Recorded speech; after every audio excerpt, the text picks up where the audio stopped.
what do midwives do? What do I do as a private midwife? Like, what does that Mm. even mean?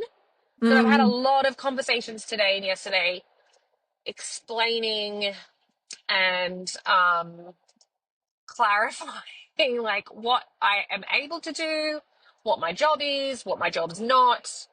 And I also had a conversation with another midwife about postnatal doulas and doulas in general, and when do they come, when don't they come. I've had a woman who has been looking for a doula, and she said she's called three different doulas who have said to her, sure, and I'll come in active labor, which is just like, I'll be honest, crazy. I know people can do what's right for them, and you can have whatever job you like, and certainly when you work for yourself. But the woman was like, oh, but I think I'll need support because I'll be there probably in active labor, Yeah, which I think is, to be honest, yeah, like actually. I think you should be. Um, yeah. So that Yeah, feels like something that we could really talk to because I'm sure it's a question that everybody has. What do you even do? So yeah, Anna it's a Maria, great. what do Mm. you even do? What's your job? What is my job? My work, my soul work, my life, my heart work is, I Mm, guess, uh, in the most, in a sentence, is to just be with women in labor. Um, mm, but of course, it's so much more complex than that. I guess the whole, the nutshell of me, if I had to put it like that, and then we could dissect it, and then we can slide into yours, is mm, that as a herbalist, nutritionist, lactation counselor, and doula, I really try and encompass the education, the mental and physical health, body preparation, birth mm, education, if I didn't say that already, and then the birth. And I mm, suppose the doula element of it, I just had this couple that gave birth just recently. They asked me in our last prenatal, so when do we call you when the contractions are, I think we were going through the stages of labor, like just as a little summary in the last prenatal. And they're like, so do we call you when we go to the hospital? I was like, no, no. Really, really important that you let me know as soon as something happens, even if the mucus plug comes, but there's no contraction. So that thing about coming in active labor, I think for me would defeat the purpose. I always mm, say to the couples that I support and the women that for me, it matters how your mental health is. The physical thing, yes, absolutely. But if you're mentally nervous, anxious, second guessing yourself, all in your brain, and it doesn't matter what stage of labor you're in, if you're in that place, it's really hard for labor to progress, I would say. yeah. So, as a doula, I see it as the opportunity to come in quite early in labor. Sometimes I come in and I'm there for a little while and then I leave if it's really, really early labor. And there's not this physical need where the contractions are regular and strong, where there's a need for massage or counter pressure or acupressure, whatever. Where it can just, I get to be that reassuring, like, oh, this looks normal, or like maybe try some of these things, or have you done X, Y, and Z, or now is the time to rest because it's gonna kick into a different gear soon. So I come usually quite early on in labor. And the whole point of that is that I'm not the medical provider. And I don't Mm, have to have a straight brain by the end of birth or assess any blood loss or assess if baby and mama is doing well. I am the floater early on to make sure that she's in this really peaceful, hopefully mental state and mm, feels reassured and safe with the deep, deep intention that that is what feeds into a really I guess I was going to say solid progression, meaning that she just feels reassured and safe because that's when we know that the hormones and the rest of the body can usually kick into gear. So, mm, yeah, so for couples I support, it's really not about me coming at a certain time. It's coming when when she feels like she needs someone there. That's the time I come. And sometimes that's super early, and sometimes it's an active labor, and sometimes it's mm. somewhere in between. And all of it is great. And what would you, okay, so if I've never, because the doula, I think doula is such a, it's a bit of a catch-all. in terms of a name, like what do you, practically speaking, I mean, I have an idea, but like what could you describe what you actually do? Like what do you Mm, actually, in the prenatals, for example, like what do you spend your time with clients doing? great. Okay, great question. Gosh. So the intention is to cover everything, which sounds a bit wild, but what do I do in the prenatals? It's about getting to know each other as a really important baseline. I am there probably for a very long time in labor. So for that to be supportive, we need to know each other really well in the lead up, because it's about the woman, the couple being really like comfortable, really natural with me, and vice versa. So the prenatals is about getting to know each other. And that means like what's their philosophical life views, what's their religion, what's their relationship dynamic, what's their immediate family dynamic. But as well as that, which is an unfolding, it's also about understanding the natural physiological unfolding of labor. So we talk about that very early on. And once I've given them the nutshell of what the of what labor looks like from the very first contraction to the very last, to holding baby in your arms, then we progress on to like, what if things happen that aren't what they had envisioned, so that we look at what are the hospital policies if they go into the hospitals, what are their options for pain relief and how do they work, when are they good, when are they not so great, and all the different things.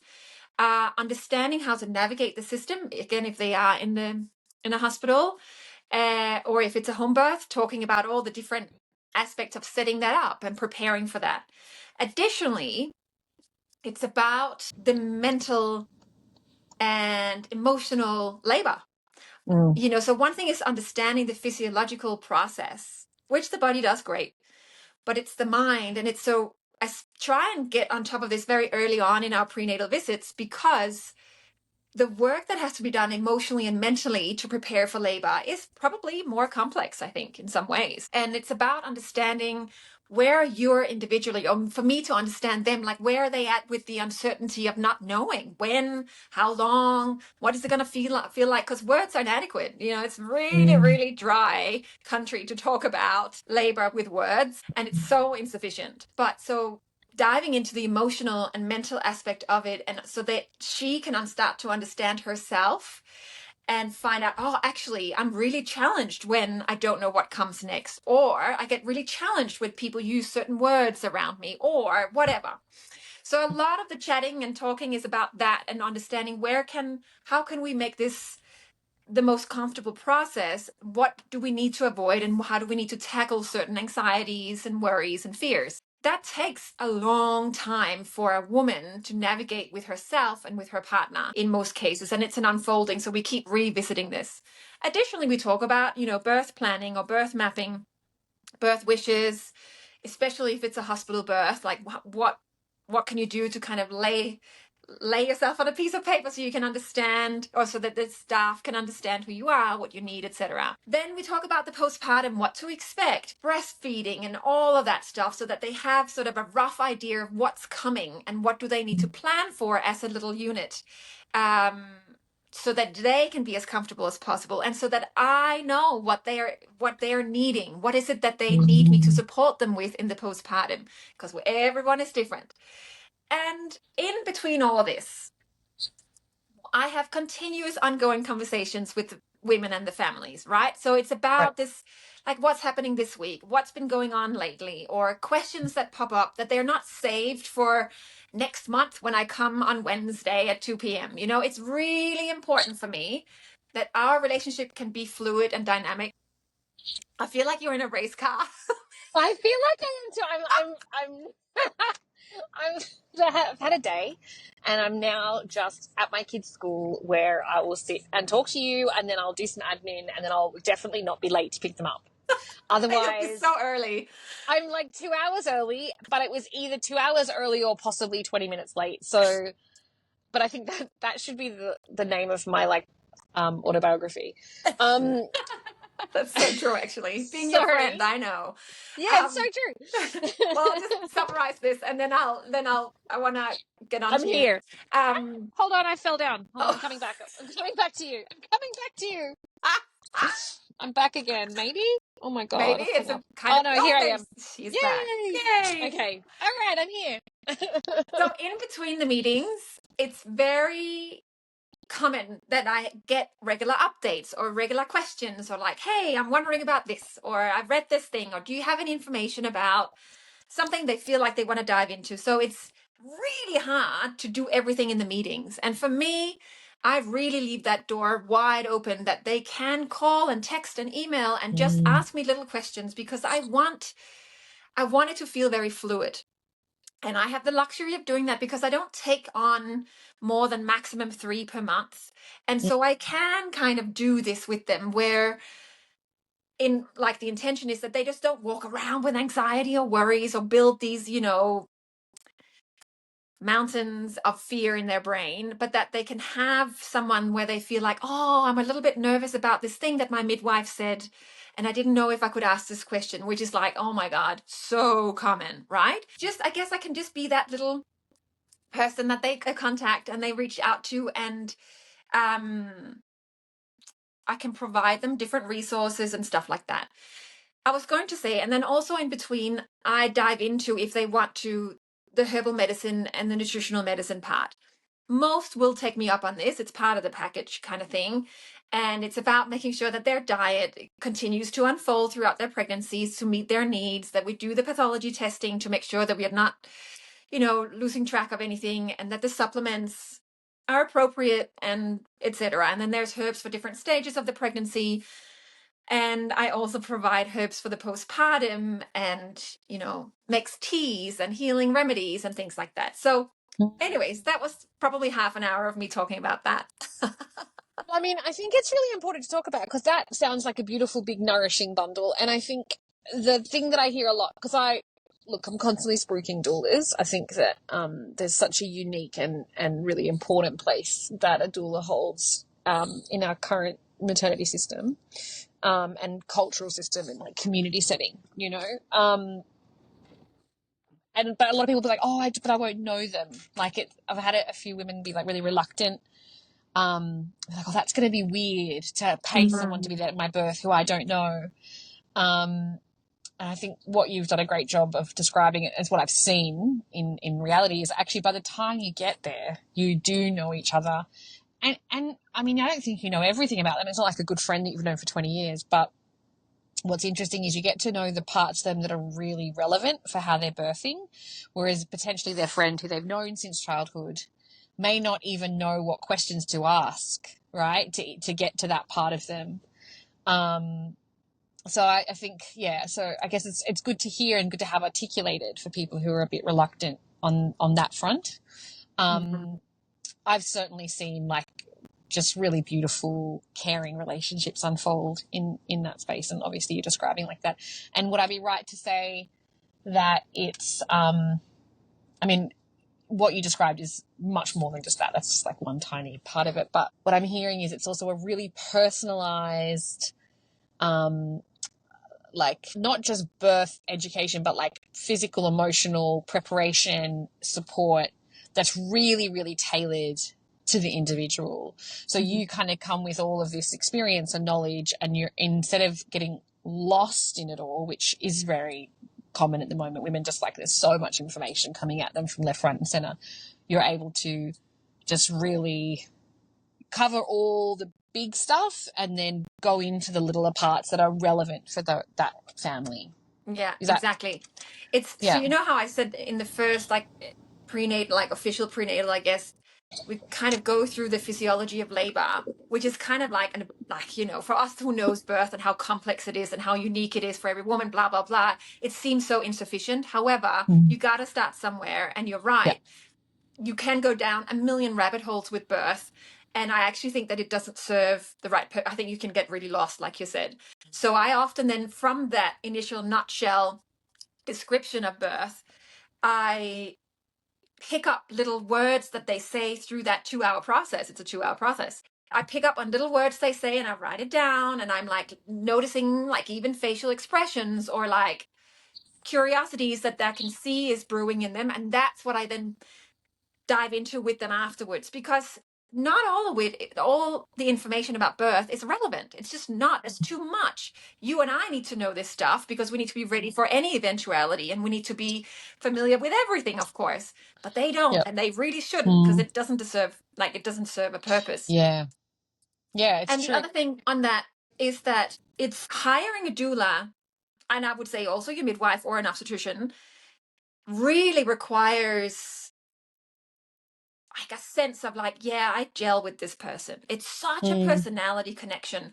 But with the doula specifically, because I think with the medical provider, it's kind of like, do I trust that you can, help with their birth? And can you do, if I have a hemorrhage, can you deal with that? And I can see how that's a little bit more encapsulated. But you're right, like the role that I provide is kind of, it's a professional friend, like it's a really weird thing to explain.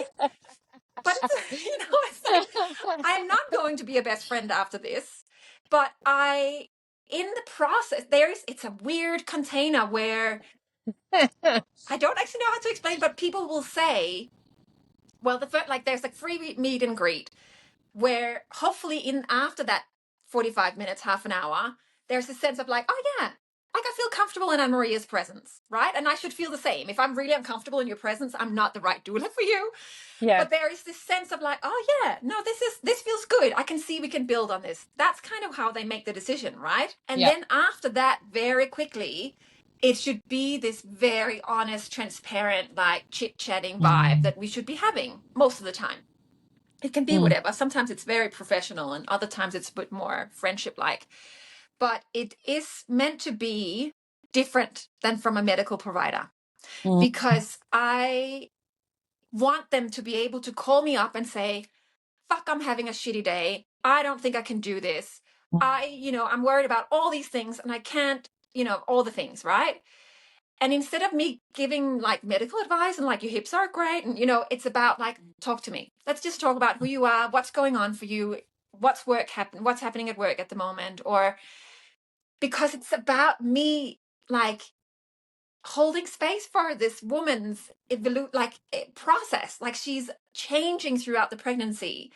And because I'm not measuring her belly and listening to the heart rate and doing these other things, I that's where I allocate the time to make sure that I know what is going on a physical, emotional level. And sometimes that's long phone conversations in between meetings, but it just is what it is. So that's all I wanted to add. I'm getting you a t-shirt that says professional friend. It's time. It's time. It's a terrible, terrible thing to say. It is. No, but like I hear it though, because it's a weird, I mean, birth is weird. So of course anything to do with it is weird. It's a strange, the most physical, animalistic thing we can do with our body, to give birth to another human person, but it's also the most intense emotional, like it's the melding of everything. So it makes sense that there would be, of course, a space for someone to step in and step out, in that capacity. I mean, look, in an ideal world, all of our sisters and aunties and friends would be able to provide that, but it's actually just not true. Like I was having a beautiful conversation with this just glorious woman today, about what she wants for her pregnancy, birth, postnatal care. We're just talking about all the different options, and she was saying how she might have her mum and her partner there, which is a really common, really, really common desire and set up for a lot of families. And I don't know the answer to these questions, but I was like, okay, great. So is your mum someone who's just going to see you really uncomfortable and she's going to be like, great, keep going, you can do it, you're okay, have some water, here's your back rub, but you're doing great? Or is she going to just be like, oh my gosh, what can I do to help you, my poor baby, right? Which is a totally appropriate response for a mother. Yeah. But not particularly helpful, because if you're running a marathon and the people next to you were like, sit down, you've been working so hard, you're not going to finish the marathon, right? And, she was like, oh, I actually have to think about that. And it was like, just a really quick kind of question, but we don't often think about that. We think about who are the people we love, because we want to share this really special moment, which it is, with the people we love. And I think that's really appropriate. But what's actually going to help you to give birth? Because that's actually what we're here for, is to birth our babies. And you can have both. You can have the people that love you and be seen and loved, and you can also have the people with you who are going to help you achieve, I wouldn't say help you achieve goals, because that feels like ugh, but the Yeah, people who are like going coach. to, oh yeah, it's ugh. Mhm. Remember they used to call it birth coaches, right? My birth coach. It's Oh, like weird. gross. Yeah, it's super gross. But like, who's going to be with you to help you give birth? Mm. And you'll need different kinds of care. You'll need the people who love you. You'll need the people who see your heart, you know, like that's your partner, your mom, your dad, your sister, like the people who love you, but they may not be, you know, I think chances are that they don't have the information and the experience that you do, or that I do, or that anyone else who works in this place all day in and day out will Yeah. have. And that's a big one because it's not uncommon that it's not super common, but it's not uncommon for like a best friend or a sister or a mum to be there in very, very early labor. Mm, And most of those women then get to a point where they're like, "Now I need my doula now." And then mm, they send their lovely family members home. And mm, that's a really common, actually quite a lovely setup, to be honest. mm, But there is like this point in time where women and their partners like, oh, we need someone who has seen this before to reassure us and tell us what we can do now, because it's not just about like, how are you doing, or there's another contraction, you know, that's not, you know, that will go dry quickly. But there is this need for someone who has been in the birth space enough to be super comfortable with it to, yes, provide, you know, advice and suggestions for sure, but also just to be witnessed and to for them to know that what is unfolding is normal. That's what I hear yeah, so much. yeah, Like, is this normal? And yeah, I guess that requires someone who has been in the birth space enough yeah. to be comfortable. I remember when I was at my very first birth, as a very newly graduated doula, I remember looking at my friend, it was my friend who was in labor, and I was thinking, this is so confronting. It's so confronting for me to see my very good friend, although I knew what labor felt like, I knew that it was normal, I knew it was fine, but seeing someone I cared about to that extent as a really, you know, like a sister to me, it almost paralyzed me. And it was a good experience for me. I snapped out of it and got on with it, but I had that moment where I was like, I don't know what I'm doing, and I can't like step out from me hearing my friend, my like sister, the sounds that she was making, and kind of like, I can't do this, and like, what, I can't, this is too much, or ow, or, and I got too emotionally like entangled in what she was saying that I couldn't be professional. I couldn't step out of side and kind of go, oh, well, I know what she needs now. It took me a good solid moment to be like, Yeah. whoa, what am I doing? This is confronting. And that was a good experience for me very early on, because now I really understand how partners feel, or how a mother might feel, or a best friend or a sister. And this is why I guess there is benefit in having someone who really feel comfortable in the birth space, who is really comfortable with all the things that she might say or do or ask for. And all the sounds are not like, they are not even like, you know, rocking the boat for us anymore, right? Yeah. But they Yeah. did early on, and it was good for me Yeah. to really understand, right, this is what partners feel like. It's pretty confronting. So anyways, that's a big one.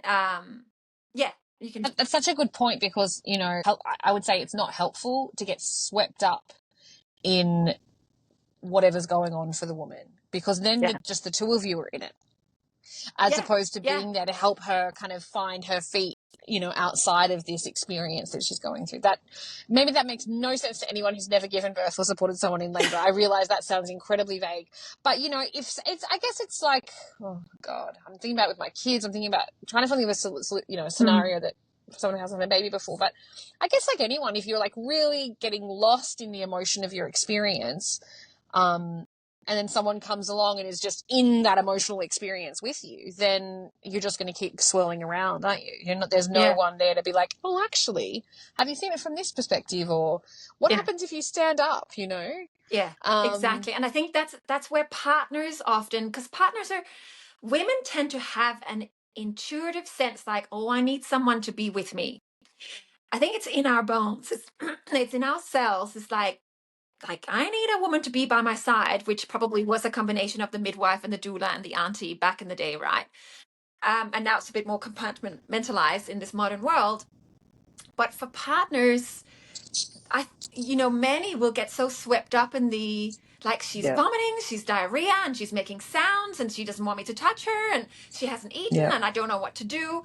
Not to that extent, they're usually quite composed, but more like that's the collapse that happens after a little while, after pre-labor has kind of like unfolded a little bit.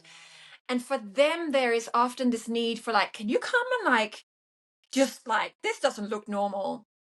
And that's often a sense I get on the phone, and then off I go. And then the partners get this sense, okay, Anna Maria now has eyes on this. Now I don't have to normalize this anymore. And they can then soften into being the partner and Yeah. do have their process. But I do find, and I have so much empathy for this, that the partners are kind of like, they're on for quite a while of it, where they're like, what's Yeah. this, and they're Yeah. trying to reconcile what did Anna Maria tell me in the prenatals, and does that line up? And they're always happy when they do, like, oh, you did tell me she was going to do this. Okay, so this is normal, right? When are you coming? and that is like, I'm sharing that just to say that that's the purpose. The purpose is that the couple or the woman is doing it just perfectly on her own. And then there probably is a time where for her, it feels like, oh, no, we want someone who knows this. And usually it's also because they have a wish for staying home for a really long time, right? Or that it's also really so that the midwife, if it's a home birth, for example, that the midwife isn't there for 30 hours before the birth is there, right? Because it is so essential that midwives are rested, and that you can handle a hairy situation if it happens. And sometimes it does. Mostly it doesn't, but so that leads me on to, I'm so glad you brought this topic up half an hour ago, but that because Today, go. anyways, because I saw something, I think it was on social media yesterday, or oh gosh, maybe I dreamt it or something. It was about this, like, that midwife, that there's such a misunderstanding of home birth midwives or private midwives, that you can only handle, really straightforward birth, which is kind of funny, because how do we know that it's a straightforward birth until it's done? It's ridiculous, absolute ridiculous thought. And it kind of bothered me, because I feel like the understanding of private midwives and home birth midwives is so insufficient. Because so let's bring it on to you, sister. Tell us about what you can do, and normal, and actually, like, what do you do, and just the vastness of what you can do. This is where I think the shoe is not fitting, or it needs to fit better. I think, potentially I think it's more defined, certainly, midwifery, than working as a doula, for example. Like, we do have code of conduct, and like there is like the guidelines, like it's all written up there on the internet for everyone to read, like what a midwife has to do to be a midwife, or so you can go and have a search up or wherever you look. So there are requirements, right? There's certain studies we need to do, things we need to keep our registration up. Essentially what people are paying for, I guess, if you hire a midwife, you pay a midwife directly, is you're apart from the care that I do, you're also paying for a certain an expectation of a certain level of competency. That's really what registration is. It's said that anyone who has this bit of paper, they should be able to do this, this, this, and this. And so you have the general midwifery skills, which anyone who's a registered midwife has, and then because of it's not because I'm a more experienced or better midwife than anyone else, but I've just done a certain extra set of learning, an extra set of skills that it's been required for me to do to get my endorsement, essentially, which means I can prescribe medications and order diagnostic tests and things like that. So you can be a midwife and not prescribe medication? Yes. Right. Yes. So for anyone who's a registered midwife in Australia, you're able to do pretty much everything.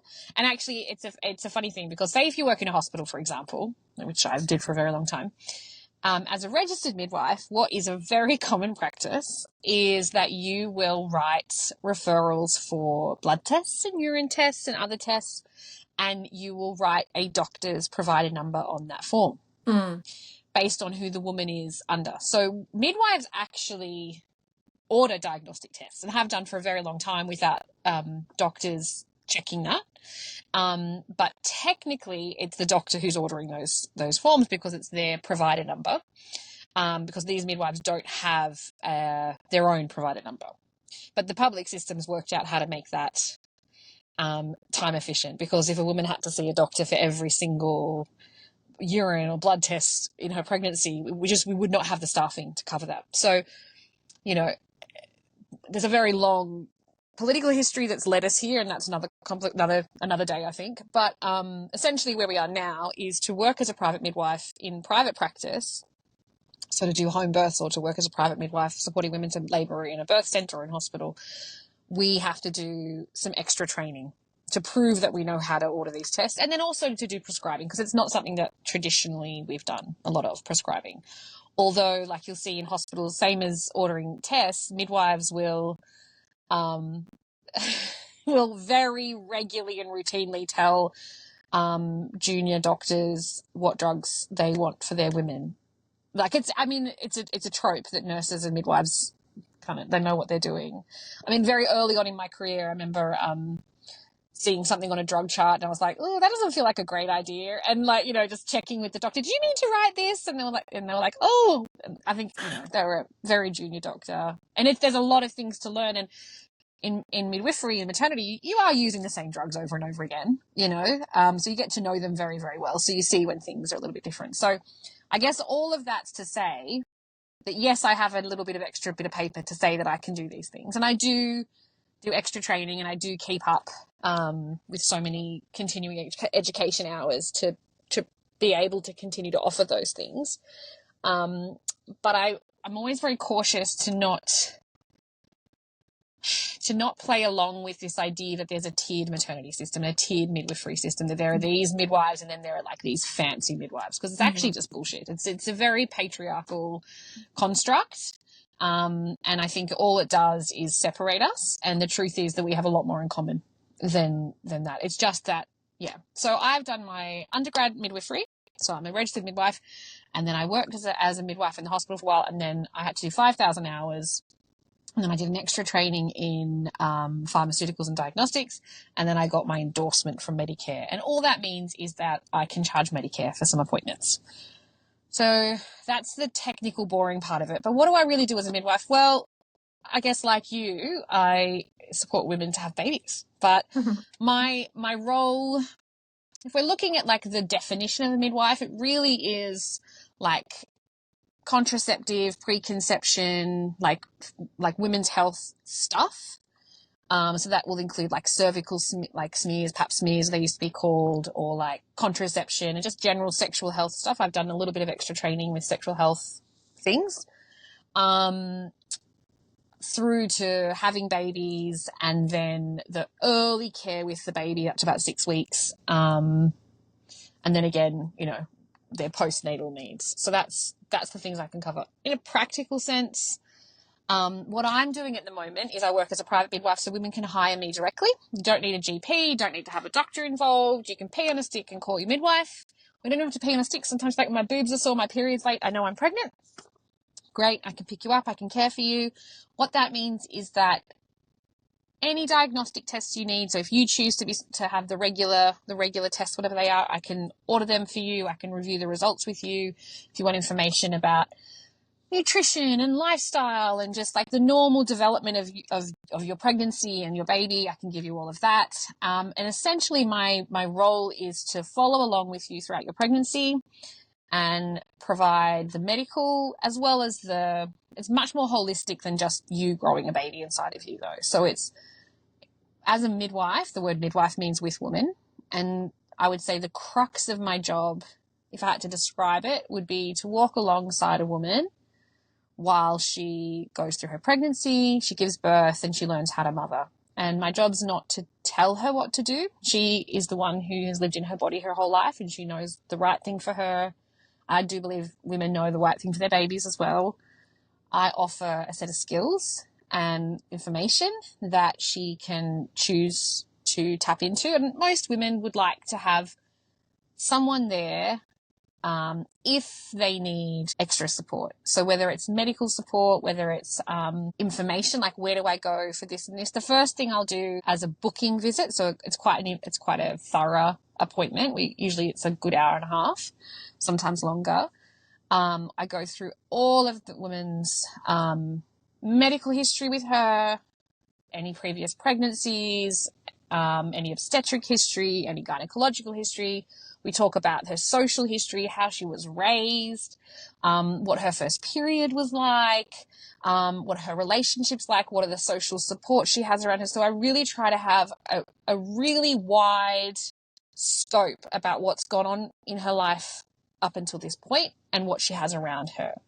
And then what we do together is we make a plan about how can we optimize as much as we can to get you from here to there in the best possible spot, so that what I want is to essentially what do they call it, like camp rules, leave it better than you find it. Yeah. You know, women are fine, they don't need me, but if there's anything I can do along the way, and sometimes there is quite a lot that women haven't accessed, because very likely the first time she's sought really comprehensive care has been the first time she's pregnant. You know, we're talking about healthy people most of the time who haven't had to have a lot of access to the medical system. So there might be little things or bigger things that I can help with. And I really want to create a situation where throughout the pregnancy we're preparing, obviously, to give birth and all that encompasses, and that's significant, but also then that the woman's as prepared as she can be to feel really confident to be a mum and to feed her baby however she chooses to do that, and to have the best support system and the best scaffolding, because I'm like you, I'm not going to be there forever. And so I want to work with her to figure out that really it's up to the woman to decide what she needs. I can give her lots of suggestions, and I'm happy to do that. But the woman should decide really what she needs to have the best possible experience. And then my job is to help support her through that. There is the medical, I guess, side of things. My favorite thing to tell people is, that I really, really, really, really hope that I walk away from our care and you say, what a waste of money that was. That would be fantastic. I don't want to earn my money. I can if I need to. And so what that means is I'm qualified, competent, hopefully. I do a lot of increased training in managing, emergencies and managing like resuscitation and managing, the usual obstetric emergencies, but I really like to not, if we can help it. So we also look at like, what are some things we can do to make those things less likely to happen, and that can be a variety of different things. That's one part of what I do. Has that been clear? Yeah. Okay, cool. The other thing that's happening, so in other states, midwives have access in hospitals. So you can have a private midwife and have your baby wherever you choose to. At the moment in New South Wales, there's a few kind of ad hoc arrangements, but there's a new policy that's come out, and I'm very excited that I'm going to be able to provide midwifery care for women who want to birth in Sydney in the hospital. Yay! It's an absolute game changer. It means that women get to choose who's with them and wherever they want to give birth. At the moment, for the majority of women, they really would only hire a private midwife most of the time if they were planning to birth at home, because midwives haven't had essentially like access to work in their professional capacity in the local hospital. So what that has meant is that if a woman needed to transfer to hospital, or she chose to birth in the hospital for whatever reason, she could have her private midwife with her, but then they would take on a supportive role once they went into the hospital. The difference is now that a woman, and I have a few people that work with me at the moment who really value midwifery care, really want to have that one-on-one relationship, want to get to know the person, for me to get to know them throughout their pregnancy, prepare for their labour, support them during the labour and birth, have that really deep awareness of their like physical body, like what they physically need to give birth, but also the mental and emotional needs that they have, and preparing for the postnatal as well. So we've been able to do that at home, but then in the hospital, now we're able to go in there with the woman and she can just decide on the day if she wants to, where she wants to give birth, you know? And so some women will really value that, and they'll, at the moment, they might have had to say, okay, well, I'll pay out of pocket for your care as a midwife, but you'll just be like an extra support person in the hospital, which has benefits. And now they don't have to choose. Now they're able to say, do you know what? I really want to have my own midwife for all the benefits. And we know the benefits are, you know, they're all written on paper. Anywhere you can find them. You're more likely to have a normal birth. You're more likely to feel good after your birth. You're more likely to breastfeed if you choose to breastfeed. There's so many great benefits to having one-to-one midwifery care. But look, let's face it, the majority of women in Australia don't want to give birth at home, or it hasn't crossed their mind, or like going into their pregnancy for whatever reason, that's not been a priority for them or their first choice. And so now women don't have to choose between having a known care provider that's of their, like, that they can hire directly, or birthing in a hospital. You have programs like midwifery group practice, which is where I used to work. So we'd work in a group of midwives, and there was that one-to-one continuity, which there is, I guess, that one-to-one continuity, which is amazing and has amazing outcomes, but it is luck of the draw. You know, if you get there a bit late, you may not have that as an option. And you, ultimately, it's public care, so you don't really get to choose who. But now women can choose who. You can choose your midwife, and you can just take her along wherever you are. And I have a few women who are, you know, really booked into birth with me as their private midwife, and have said, you know, we'll see what happens on the day. So they're okay with wherever they birth their baby. And they're like, well, we'll see. Maybe if things go if I feel great at home, we'll stay at home. And if I feel like I want to go in for some more support or whatever I need, then I'll go into the hospital. And I actually think that's probably the most realistic plan for a lot of women. Not because they can't birth at home, but I mean, a lot of women that I speak to don't want to definitively birth at home. They're uncertain in themselves where they would like to give birth. They maybe play with the idea of birthing at home, but they're like, I don't know, that's so countercultural, that's so outside of my realm. And other people, just the idea of birthing at home is like nowhere near what's on their agenda. So I don't know, I've waffled for a bit, but I'm not sure I've explained what I do. I do well with questions. Yeah, I'll ask you some questions, but I just want to comment on that. Like, just when you're talking about it, and I know that this has been brewing for a while, but just it feels like such a softer approach that then it's not like, because there is, in all honesty, there is this like home birth versus hospital birth. You know, there's these like, it feels very like one camp, and then there's the other camp. One is better than the other. And I've never been in one of those camps. I guess I've been really lucky to see really peaceful, lovely hospital births. And I am in the hospital more than I am at home. I think doulas have a really crucial role in the hospital, because maybe those of you who are listening, you know, when you've heard, like when we're talking about what we do, there are many overlaps. Yeah. And in the hospital, like the midwife you were just describing, that what you do is a little bit different from a hospital-only midwife, right? And to have the freedom. Hold on, there is this massive black snake right here. What? Yeah, sorry. Oh, crap. Well, not massive. It's just a normal size, but I'm hoping outside the car. It is outside the car. I'll take a photo of it for you. Wow. Hi. Hi. Well, so what I think is just important to highlight is that it's a new concept. I really know that many don't understand that you can have your private midwife come to your home, or you go to her clinic prenatally, and then you have that midwife wherever you choose to give birth. I mean, that's a new thing. It's pretty exciting. I wish actually think I it's had very that option. exciting. Yeah. I mean, I feel, and I was talking about this with Abby Sidery, because I just interviewed her for my new upcoming podcast, Birth Alchemy. Plug it in, baby. Plug it in. Little plug. And we were chatting about her births and how she navigated the birth system, and was talking about how midwives midwives are really good at navigating their own births, right? Because we know the system inside and out. And what we do is we choose the midwife we like. We actually do. Like, there's a lot of evidence about it. A lot of midwives, an exponential number of midwives will choose home birth, actually, which is interesting. I always think it's very telling if the people who work in the place aren't birthing in the place. Yeah. But that's neither here. But yeah, but I chose my own midwife. Actually, I knew who I wanted to be as my midwife, and I knew she happened to work in a group practice, and I called her directly and was like, I'm pregnant again, and she looked after me. And so I had that, even though I didn't pay for it. That wasn't an option when I was having my babies.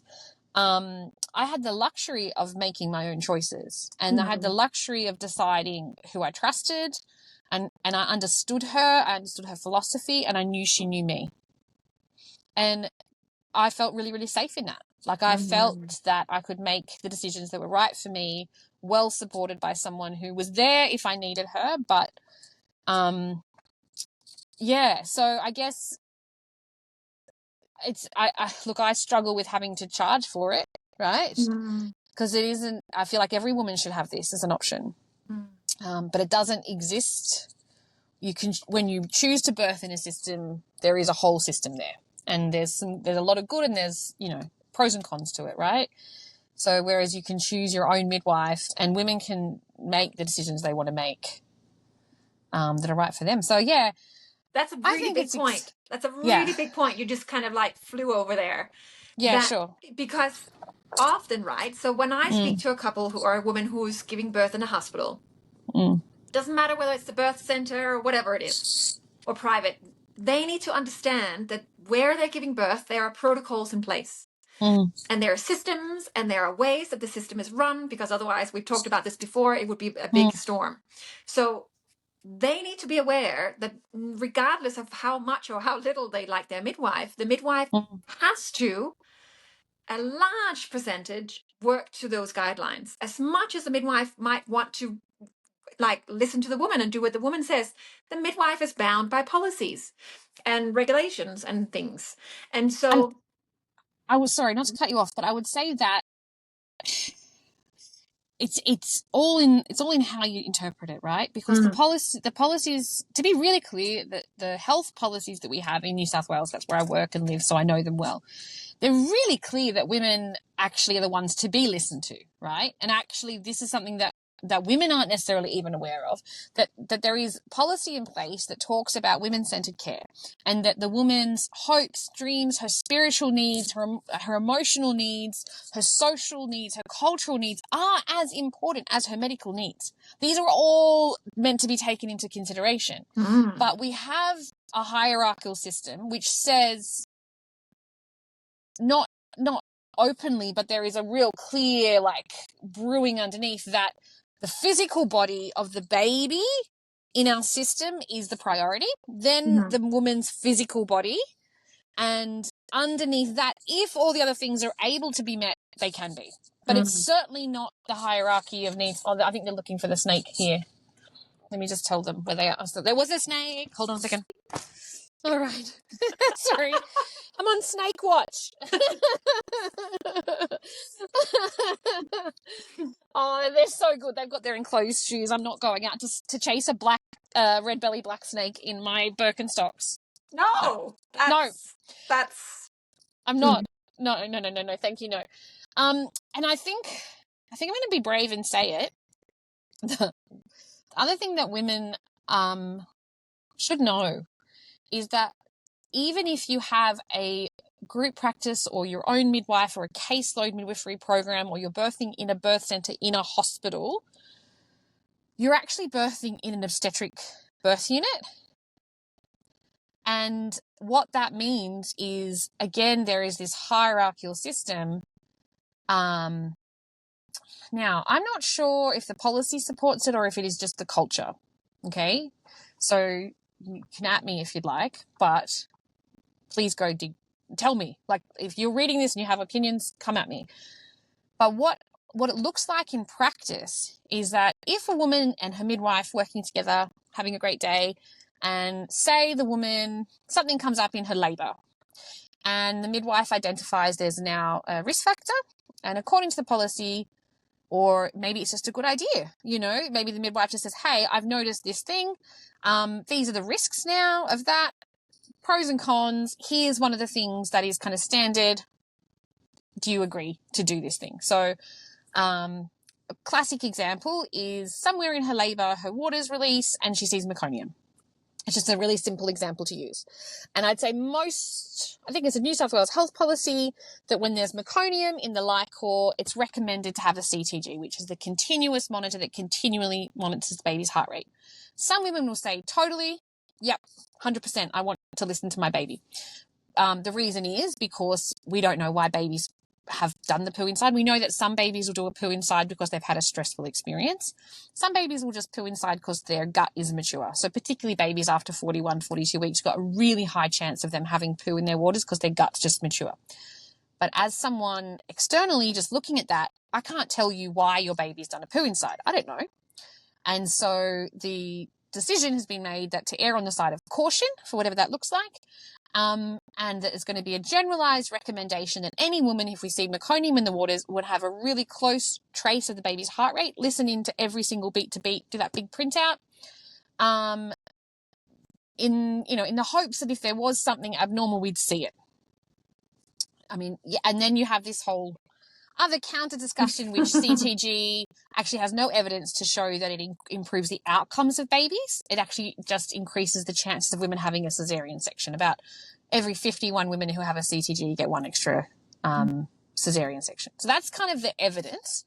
And if I present that to a woman in labor, and this is theoretical, this is not medical recommendations, it's just a theoretical conversation. If I present that to a woman in labor and she says to me, you know what, I'm 41 weeks and 3 days. I feel really confident that my baby's moving around normally. Everything's progressing normally. I don't want to move. I don't want to change rooms. I don't want a monitor being put on me. I just want to stay how I am. I understand the risks. Thank you very much. I understand there's a chance that there might be something wrong with my baby and that you may not hear it completely with the handheld Doppler. You may. But I don't want to have that. In the hospital system, what happens 9 times out of 10 as practice is the midwife will write down that conversation she's had with the woman, and then she'll go outside to the midwife in charge or the doctor and say, oh, we've had some meconium. We've discussed the CTG. The woman's declined to have a CTG. What happens 9 times out of 10 is the doctor will then knock on the door. Do you mind? Can I have a conversation with you? And the woman's tightening. She's contracting. Here's someone she doesn't know. She knows her midwife very well. The midwife's explained this information to her really clearly. And the woman's made a decision that feels right for her. And now another person will come in, a doctor, potentially 2 or 3 of them. So if it's a very senior doctor, if there's a consultant, which is the senior doctor, they may have a registrar, which is another more experienced doctor, and then a resident with them, potentially even an intern. But let's just say there's 2 or 3 of them. Yeah. So you're now being observed by people you don't know, and then we're going to ask you the same questions again. We're going to talk about your labor, talk about your pregnancy. I'm going to go, oh, do you know the risk of this and this? Do you know the risk of this and that? These are the concerns we have for your baby. We're worried if your baby, we don't know, we can't tell if your baby's okay. This is why we're having these recommendations. How do you feel about that? So then the woman has to go through that decision-making process again, now with a bit of extra adrenaline in the system, and she's going to make a decision that's right for her, which may be agreeing to the CTG now because it feels more stressful. The information hasn't changed, but her sense of urgency is possibly increased. Or she'll say no, and that's okay too.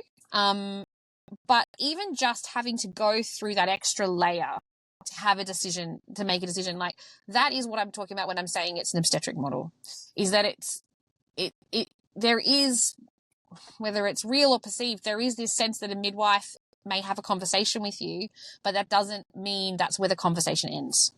Correct. And I think that possibly is a really big difference for women who go through the public system and women who choose a private midwife. Because when you're choosing a private midwife, you are choosing midwifery-led care. It doesn't mean you don't get doctors if you need them or if you want them. You can have doctors as well. But it means that the person who's leading your care is a midwife. And you don't have to then have this obligation to speak to someone else if that's a decision you've made. Or if most of the time things are just quite normal. There's no major decisions to be made. You just go along and have your baby and that's that. Yeah. And I think we have a lot of really awesome midwifery group practices in public hospitals across Australia, but having worked in that system myself and have friends and colleagues who work in those systems, it's not easy. It's not easy when you're a midwife and you want to support women to follow whatever they choose as their right. And it doesn't mean that I agree with the decision they're making or think it's the best decision. Sometimes I'm really sometimes I'm like, I really don't like this decision, but here I am. I've given her the information and she's going to live with the consequences of it. It's her baby, right? Which are usually fine, actually. But in that situation as a midwife, you're balancing, you do have an obligation to work legally within the construct that you are.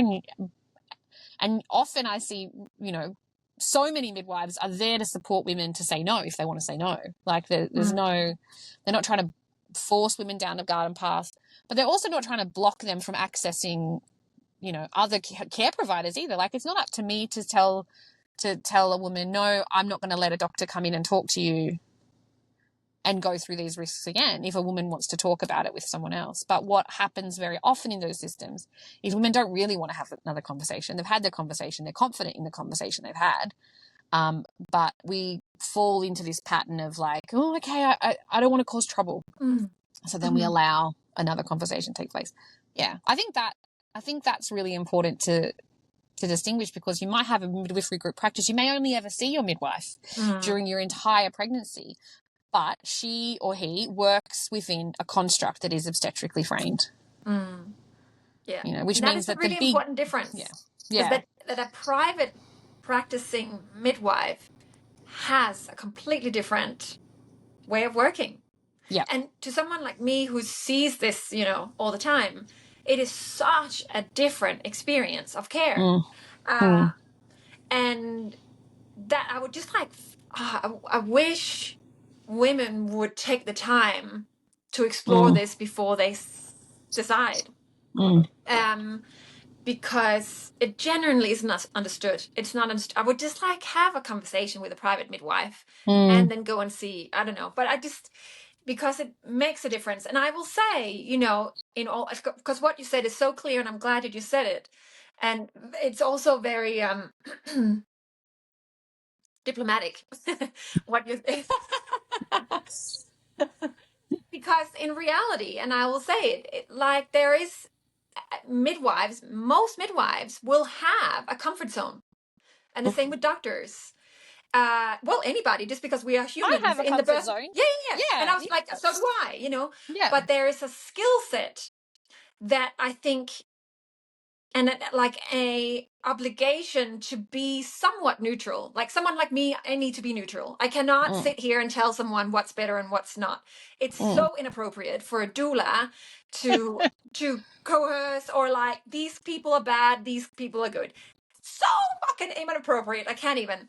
But in the hospital, yes, you're right. Like a woman could say, look, I really trust my midwife. I'm so comfortable with her. I don't need the obstetrician to come in. She can absolutely say that. But it's not uncommon that it's not really given as an option that the obstetrician doesn't have to come in or the registrar doesn't have to come in. It is very common that I can remind them and say, are you comfortable with that? Do you want them to come in? And some will say yes and some will say no. Some need to just be reminded, actually, this isn't a law. This isn't like, I'm not a bad person if I don't need to hear this again, or that I don't want to repeat myself again, for example. And it is not uncommon that the personal preference of the midwife gets spoken very clearly. And that's so hard. It is so uncomfortable to sit in that space as a birthing woman and their partner, hearing that, there's meconium and there's potentially these things could unfold. You really should have a CTG. And I'm just saying it because it's the truth. It's also true what you said. There is 100% so many amazing midwives who can deliver this in a very neutral way. I see it time and time again. I'm just saying that there is both. And I guess that's just like, it's just tricky. It's just really tricky. I think the other thing that comes up for me, I guess, working as a midwife who's worked in the system and outside of the system, and that's really, I'm very fortunate to see both sides of it maybe. Anytime there's like a big review in a hospital or in a big obstetric unit or in like the healthcare system or something, you know, actually, I'm sure it came out through the birth trauma thing. I'd have to go back and reread it. There's always this like, we recommend more collaboration. Yeah. And I'm always a bit like, fuck. It just shits me to tears, because what it usually means is we recommend that midwives work with doctors more, but actually midwives collaborate. That's what we do. We've always done it. We do it left, right, and center. We can't stop collaborating. I mean, you might call it gossiping, no, but like we love to talk to someone else about what's going on. We're like, okay, you know, what do they call it? Like a midwife's nursery tale, like is like once I had a woman who, like, you know, instead of once upon a time. It's like we like to learn, and we tell stories, because women tell stories. That's how we learn things quite often, and we share stories with each other, you know, privately, because we want to learn from each other and we want to understand. Because as a midwife, you'll go through so many experiences in your lifetime, but like you say, there's always, women's bodies are so fascinating and unique that there's always something we haven't seen. There's always something that's a bit like, oh, that's an unusual way that's occurring. And so we'll speak to another midwife colleague, someone else who we trust, and we'll say, hey, have you ever seen this before? And they'll say, oh yeah, I once had a woman who, and then they'll tell you the story of the birth where this happened and everything was great. So we do that with other midwives. We absolutely collaborate with other doctors as well. We always have. Like, we know what we know and we know what we don't know. You know, I have someone at the moment who's got some funny antibodies in her blood. Yes, I'm taking some extra bloods for her, and I'm sending them to a hematologist, and I'm asking an opinion, and we're trying to make a plan to make sure things are safe. Really, really love collaborating. I love to talk to other health professionals and get opinions on things that I don't know about. But I will say, I don't feel that respect is always shared. I think there are a lot of amazing doctors, and some that I can think of, quite a few actually that I can think of personally, who respect the role of midwives. But having midwives have access in a hospital and have private practicing arrangements where a woman is admitted as a private patient under the midwife, you know, it's caused a lot of worries to come to the surface. Well, who's in charge? Yeah. Who's in charge of the woman? Well, the woman is in charge of the woman, but which is an interesting concept in its own. But, you know, the idea that a midwife is very capable of actually caring for a woman and a baby during labor and birth and postnatally and antenatally, and knowing that when something is no longer normal or when it requires more support, we're really good at asking for help. Is actually really great at it. It's something that we all want to do. None of us want to be out there on our own, like, you know, struggling through something that's complicated. And what makes it super safe is when we can be in whatever environment the woman chooses to be. So let's say in this instance, it's a hospital. The woman comes in, lovely spontaneous labor. She's doing the normal things she's doing. Somewhere in the labor, there's like a question. We might need to have a consult. We might need to talk to someone else, or potentially the woman might need to have a doctor involved in her care. We're really quick to say, if the woman wants that, to bring that on board. We love working together, you know. We're very safe. We really are. We really want good things for everyone. We want everyone to be safe and healthy at the end of it. So choosing a midwife, it doesn't mean that you don't have access to medical care if you want it. I've heard Hannah Dahlen say it. I don't know if she said it first or if other women said it before her, but I'll say Hannah Dahlen said, every woman needs a midwife. Some women need a doctor too. Beautiful. And that's probably a philosophy I've taken to heart. Yeah. So maybe you can, on the back of that, just explain why would you need an obstetrician? Why is a doctor relevant? So in the labor process, let's say. Yeah. Well, I tell you what, I'm not a surgeon, so I don't do cesarean sections. I also don't do forceps and ventouse deliveries or vacuum deliveries. If someone had a really severe tear, so a 3rd or 4th degree tear into their bottom, I don't do repairs that are that significant, because they require specialized repairs, usually in surgery. They're very, very rare, very unlikely. Evidence sort of says we don't really got the ability to stop them if they're kind of happening on their own, but they're very unlikely to happen. In those situations, I would 100%, even in home births, I recommend women to go into hospital to have those repaired, because I want your bum hole to work really well for the rest of your life. So I really think it's a great idea to have, and I want people to have good sexual function and feel good and feel, so there are some things that are, would require specialized surgical obstetric care, and they'd be the main things. The other things that I've, love and I'm very grateful for doctors being involved in is when a woman has really complex medical needs herself, or where the baby has complex medical needs or expected medical needs. That's when we all work together and go, hey, what's the best plan we can come up with to help keep mum and baby as safe as possible? And in fact, another colleague of mine who was recently waxing lyrical, she's a private midwife and she's supported women in hospital as a support person, and she's provided like complementary care. So the woman's given birth through the public hospital system because she herself had, I can't remember actually the details of it, but either her or the baby had very complex medical needs outside of pregnancy, nothing to do with the pregnancy itself. And the woman had a pregnancy like that before and felt like she was completely lost. I have a friend who had a similar situation who she called me at like 30-something weeks saying she hadn't met a midwife her whole pregnancy. So these pregnancies are really complicated, medically speaking. They're women who go into the pregnancy knowing that there are multiple issues. They may be on different medications. They may need a lot of doctoring going on, right? But also they're just women having a baby, and they're also becoming mothers. And so the midwifery care is really important to keep that as part of it.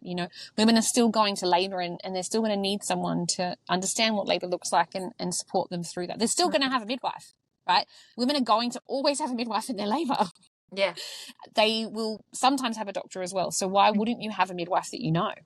Why wouldn't you have a midwife that knows you and knows what you want to get out of it? Because just because you have a complicated, complex medical needs doesn't mean you can't have the birth that you want to have. I looked after someone years and years ago, and she really wanted to have a water birth. That's what she wanted. Her baby happened to have a cardiac abnormality. So nothing that we expected would require urgent treatment, but it was enough that the idea of birthing in the water was really not recommended because we didn't know how the baby was going to be. So the discussion between her and the doctors and myself, had a big chat about what would be right for her. And even facilitating that conversation, this is something that's really important to this woman. What can we do to help her? As opposed to just like, no, that's not safe, and just never having a conversation about it again. Where it starts and ends for most. Absolutely. And I understand it because that is the paradigm that doctors are working within. They're like, well, I want to make sure you and your baby are safe. And I'm like, great. So how can we be safe because it doesn't have to be one or the other. And what this woman decided to do was to use water for comfort during labor and to birth on land. And it was so cool because she got into labor. I think she was having an induction baby. I can't remember even. It was years ago. This is like more than 10 years ago. And I remember it just got to that, that pointy bit where everything's fine and then suddenly it's not. And she was like, I think this is a dumb idea. Like, I don't want to, this is stupid. And I was like, remember how you want to get in the water? Let's get in the water. So she got in the water. She was in the water for maybe 2-3 hours. And then she felt this big urge to push. She came out. She just kneeled on the floor and had her baby came out in great condition. Everything was okay. But we had a pediatrician in the room just in case because we didn't know. And we had those bits of scaffolding there in case, and that felt safe for the woman, that felt great for her, but she got to labour in the water. She was only out of the water for a little bit, she pushed a baby out on land like women have done for a long, long time. And it is, I think that's a really unique space that midwives can have, not just in women who have low risk, no problems, low risk, I hate that term, but women who have pregnancies without any complexities, but actually women who have really complex pregnancies, they're also people. And they're also mothers. And just because you have complexities doesn't mean that all your hopes and dreams are thrown out the window. Sometimes we have to think about it a bit laterally. And how can we make the best the situation that you don't want, how can we make it the best possible one? Yeah. Yeah. Oh, such an individualized version of care. And just like what I'm hearing, and I'm hoping anyone listening to this, hearing this too, is like suddenly there's this like, woo, all these options open up. But you don't get lost in the system. And the Yes. thing I hear so often is just like, I don't know who to call, and I don't know who to ask this question, and I don't actually understand what my options are, and the appointments are short, or we didn't connect, or the appointment got cancelled and they had a really urgent question and they are stuck in this, it's really hard to feel that fluidity and safety and openness and options are available, because there actually are so many ways to do it. Yes. So yeah, so fan-fucking-tastic. So a thing that popped into my mind was the answer to everything is a private midwife. That's, to be honest, that's what popped into my brain, I mean, right? I agree. I know, but I'm saying it. And then I'm like, so talk to me about, where do you, as a private practicing midwife, who, in all honesty, is probably there for longer in labor than if a woman, let's say a woman who has a plan to stay home for as long as possible, then go into the Yep. hospital and give birth. Yeah, that's a very common Yep. version of a woman that would hire me. I want to stay home, so they would hire me to help them stay home for a long time. And we know that that's a very classical good outcome by having a doula Yep. present. Many midwives say this, right? So it's kind of a knowledge thing. But the private practicing midwives, I find that you guys come earlier in labor. If a woman is having a home birth, you come a little bit earlier. Let's keep in mind the fact that if you're there for 30 hours, it's not great, because you still have to be sharp in your brain to do things that can be quite complex. And it would be nice to not be transferred to the hospital just because the midwife is burned out, right? Yeah, no. Yeah. So talk to me about where you see, from your perspective, the doula role in that home birth area, in that, because there is a lot of overlapping, in honesty. Like you come sooner than a hospital birth. So, two things. One, do we come sooner than a hospital? I think, yes, we probably do, because Sometimes. we're not... Sorry, I didn't mean to generalize that. No, But it's totally fair. I think it's a reasonable assumption. If you're comparing kind of the standard recommendation, which is insane, right? Like, you're planning a hospital birth, don't go to hospital because it's not safe for you just yet. Yeah. So we don't have that fear, I guess, of like a medical, if you want to call us that, a medical person being present, and that's going to, fuck things up, essentially, because that's the big thing, that is like, don't come to the hospital because they're going to put you on a timeline, right? And I mean, that's, midwives who work in hospitals will tell women that, don't come in, stay at home as long as you can, you labor better at home, things flow better at home. Once you come into the hospital, you become part of this system, right? Yeah. Which is crazy mixed messaging on itself. So you don't have that maybe when you have a midwife coming to your home, because you're not on a partogram, which is like a graph for graphic labor. It's just crazy as an idea. We can talk about that another day. Yeah, so you don't have that, I guess, that layer of like, well, if it's too early, then I'm going to end up having more interventions. So yes. Yeah. I'm glad you said that, because that's it. Yeah. Yeah. Well, I mean, it's not me. Like, this is, it feels like I'm outing people, but this is actually the common vernacular that's shared with women in their antenatal appointments by their midwives at the hospital. Like, don't come in. But I will also say, just as a caveat, that private midwives aren't sitting at home waiting for one woman to birth every 6 weeks. Like, we do actually have to care for multiple women, because that's, got to feed the family, and that's a reasonable, caseload, is that we have other women who are giving birth. So, it could be that we're at another labor, and that you're in early labor. So we're like, okay, we've checked in, everything's Very fine. common. Yeah. And the other thing is, women really don't need us. We shouldn't, need us super early in labor. Hopefully things are flowing in the normal way and you're feeling really confident at home. But you may need someone to provide emotional and physical support, but it may not be that you need me as a midwife, but you need your person, right? So that could be your partner, if your partner's all over it and done a doula course and they're like totally ready to like do all the things. But I would usually tell people, like, look, this is very, very generalized. But if you're having your first baby, 2 to 3 days of labor stopping and starting, super normal. So I usually be like thinking, okay, like, try and just do it on your own for a bit. Like, enjoy those like early hours of the morning when it's just you and your baby, because it probably will fizzle off, and then check in with me in the morning. Leave your partner to sleep so their brain can just stay well. And then, you know, often there'll be a point where you get the partner in, and then when it's at a point where either your partner's getting tired or you feel like the amount of support you're needing is now leveling up, but you still feel good and confident, that's usually when you would come in, right? And keep things flowing in that happy, you know, happy vibes. The truth is I am not the woman's primary emotional support. That's the truth of it. I can't provide, I care about the woman a lot, and there are definitely times where there's deep connection and where there's, these moments where we're able to provide that emotional support, and I want to, but if there are competing needs, my job, you know, it does become clinical, right?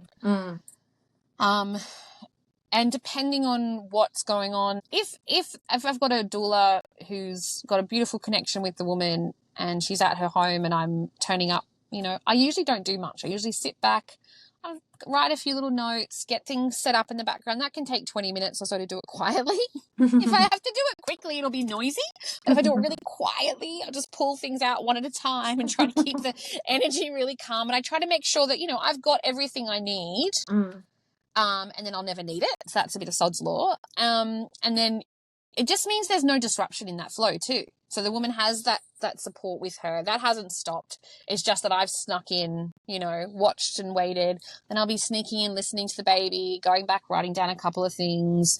I'm like, when's the last time she did a wee? Oh, okay. Maybe she should go to the toilet. You know, I'm thinking about those sort of things. I am keeping a bit more focus on the times, and I am keeping a focus on, it's like that duck that's swimming calmly on top of the water and underneath we're paddling. Like in my brain, I'm thinking about all the things. Like I'm preparing for every way this adventure might go. But I'm just also balancing that with just being with what is in front of me right now. And so that takes a lot of mental space. So it's great if she's got a flow with someone else. And then sometimes I'll come in and be like, oh, what about this little squeeze on the back? Or I'll notice she's doing a certain position. Oh, you do this as well, I think. But, you know, she's got a certain position and we're like, oh, that's great, but why don't you try it like this? Or sometimes I have, you know, midwifery knowledge that I'll just kind of float out a little, try here, try that. And then as it gets closer for the woman to birth her baby, I get closer. You know, I'm making sure the second midwife's on the way. I guess yes, there is crossover, but my role in that space, I mean, it's very liberating for me because I know the woman's okay. And I mean, we can do both, but it's really nice for the woman to have complete focused support for her emotional and physical needs. And then I can just really focus on being there mentally for anything else, which is usually nothing. Usually it's a lot of thinking and a lot of nothing. That's the best. And then, of course, postnatally, there's all the standard things. You know, do you want to do a hearing test? What is that about? Do you want to do any vaccinations? Or what are the pros and cons of that? Do you want to do, like, you know, should we do the weight? Does it matter? What, you know, more, I guess I offer more of the technical. I don't even know how to describe it. Would you have a word? Well, that's why I'm dragging it out of you, because it is so hard to describe. And I know that that's a question that arises a lot of the time. Yeah. And I mean, there's plenty to do. Huh? There's plenty to do.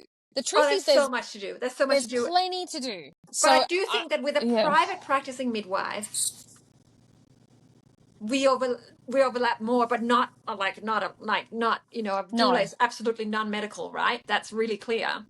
But in comparison to a you know, when I support a family who has a private obstetrician, it's so clear the two different roles. But it's just just what I'm trying to make it really clear for those who are choosing to listen to this. But I would also, like, when you were talking, I had all these images of births, particularly home births in this case, where, you know, I might have been there all night or whatever, and the woman has kind of found the thing that works, and I'm doing maybe a counter pressure thing or a massage thing or faffing about helping her, and then the midwife slides in, and you can just tell that, you know, like you say, quietly unpacking the things and having things available, and the Doppler out to listen to the baby every now and then and things like that. And it becomes this synergy where the doula maybe is more like a busy bee, like a Yeah.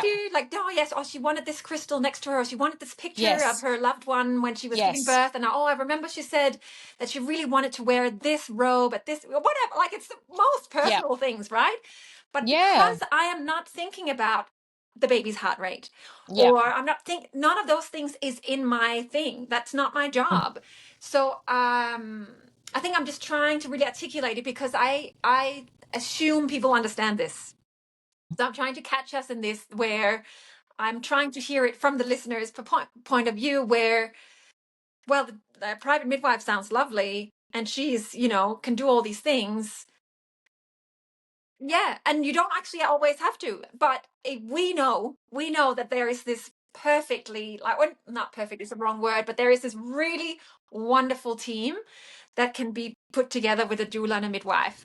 And yeah, I'm The just trying other to comb thing it I out. think as well is when you talk about that, I think, okay, there is like this real bell curve, right? There are some women on this end who really don't want or require anything. They really just labor really independently, and they don't want me to do anything. They don't want you to do anything. They're just doing their thing. They're just laboring and having a baby. Sometimes they don't even want me in the same room as them. They're just like, I'll let you know. Okay, cool. And then you have women right at the other end who require, want, need, for whatever reason, a lot of hands-on and emotional, physical support. And then there's most women are somewhere in between, and it ebbs and flows throughout the stages of labor. I would say that you probably don't know what you'll need until you get there. Even if you've done it before, you might need something different for the next time. And I don't know what that is. Women, I think, know more than I do, like what feels right in themselves. As someone who gave birth, when I birth, I don't like people touching me. I find it very distracting from the work that I'm doing. It's not that I don't want to be touched. It's that it's like there's too many things happening in my body at once. But God help you if you leave me alone. You need to be in that room and observe my labor. And there is something about being witnessed that gives me the strength to keep going. I want to complain. But like, you don't touch me. Don't talk to me. Don't interrupt me. But you just sit there and observe, and don't get distracted. And so, there is this real wide arc of what we need in labor, and it's different in all of them, I'm sure. For mine, it's been different somewhat. What I think can be really amazing is for most women, there'll be like times that are a lot of needs and times that are very chill. And the times when there's a lot being needed, for one person to do that, or for one person and a partner who's also having their experience, I have been in the situation where I, as the midwife, have felt the energy in the room intensify, because I am trying to meet her needs and do my job, like the medical part of my job, which is usually doing nothing but being aware of everything, which it's actually a lot more work than it looks like. Yeah, it's so, like I minimize it a lot. I'm like, I do nothing. But the truth is, and I'd love to hear from other private midwives too. Maybe they're just, I don't know. But I do spend a lot of time thinking about all the things that I might possibly need and hopefully never do.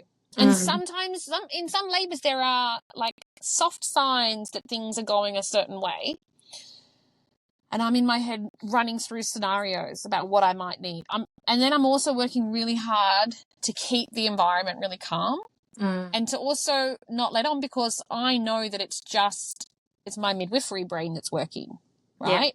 Yeah. It doesn't mean anything's happening in that moment, but that's part of the skill set that you pay for, is you pay for someone to be thinking about every possible thing and not do anything if possible.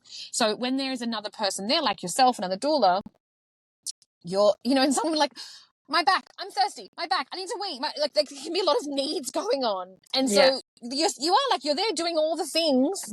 So I can just sit in that, and the whole space feels calmer. And there is a sense of ease about what's happening for the woman. As opposed to like me flapping around trying to like, oh, she needs the water. Can you get the water for her? Okay, well, did a fetal heart? I've got to write it down. Okay, time for it can get a bit, it's a lot. It's a lot of work. It's a lot of work. I wish there was a way of giving that feeling, because we've been in those births where it feels a little chaotic, and we've been at those births where there's just this flow. that where everyone is just kind of like we read each other's minds, and it's just this flowy experience. Yeah. I would describe it as a Fleetwood Mac album. That's how, in my head, that's what it feels like. Just like just chilling. There's like a lot of different voices. There's like four singers, but like everything's just in sync. Everything's just chill. Yeah.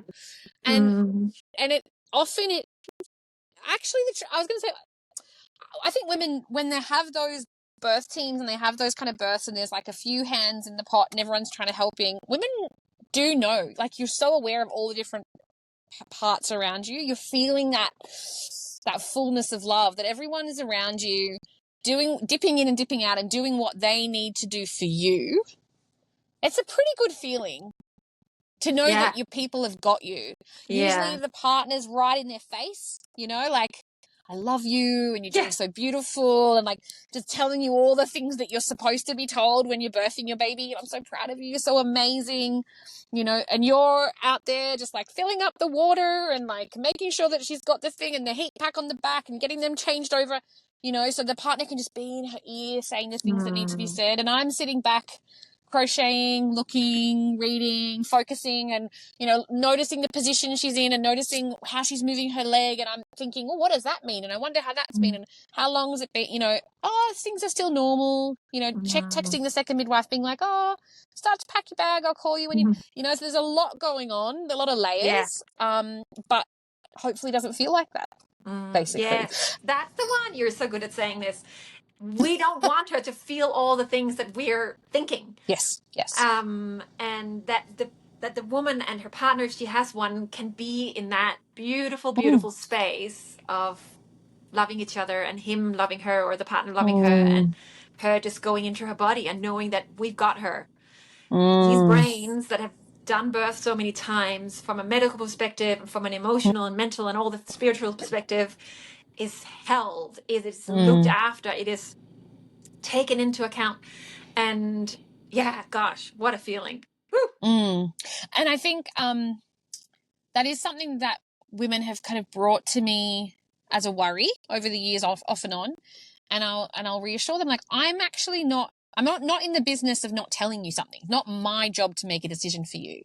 So if I do have a concern, I will say it. But on the flip side, that means if I'm not saying anything, everything's fine. So you don't have to sit in the worry. You just do your thing. I'll let you know if I've got a concern. You know, letting go and going into your body and, all right, let's have a baby. I'm ready to do the job now. This gets me high. I'm ready. I hope someone calls me now and they're in labour because I'm like ready to have a baby. Like, you're so pumped now. Yeah, I am. Now I'm keen for it. I'll be calling you. You can come along. But do you have someone who's 38 weeks now? Yes, I do. I have a beautiful woman. Love them all. But this one, she's 38 and a bit weeks. So look, I don't want to say when she's going to have a baby, but I'm I won't be surprised if I don't hear from her this week. But I might. We have been surprised. We have been surprised. Yeah, exactly. Yeah, I have a 39-weeker, so I think we're both ready to yes, do the thing. All right. Well, maybe now we've talked it up so much, we'll sweet dreams. Maybe. Hopefully, both we have a good night's sleep, and then everyone can just have a nice, easy day birth. There's nothing wrong with that. I had a day birth on the weekend. Far out. It's such a blessing. Such a unicorn, though, isn't it? It's lovely. It's such a unicorn. You just know when it happens, you're like, it's not going to happen for another 6 months. Hope you enjoyed it.